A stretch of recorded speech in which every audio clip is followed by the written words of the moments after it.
স্থানীয় পর্যায়ে তরুণ-তরুণীদের দক্ষ উদ্যোক্তা তৈরির লক্ষ্যে সাতক্ষীরায় অবহিতকরণ সভা অনুষ্ঠিত হয়েছে।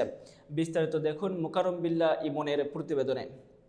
Unlocking financial solutions for youth enterprise development প্রকল্পের আওতায় বুধবার সকালে কালীগঞ্জ উপজেলা নির্বাহী অফিসারের সম্মেলন কক্ষে ব্র্যাকের আয়োজনে অনুষ্ঠিত অবহিতকরণ সভায় প্রধান অতিথি হিসেবে উপস্থিত ছিলেন কালীগঞ্জ উপজেলা নির্বাহী কর্মকর্তা অনুজা মণ্ডল।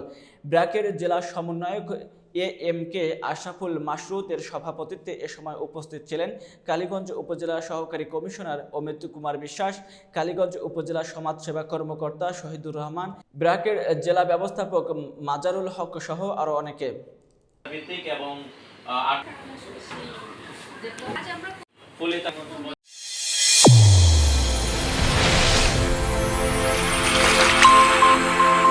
চ্যানেল A1 হৃদয় রেসপন্স।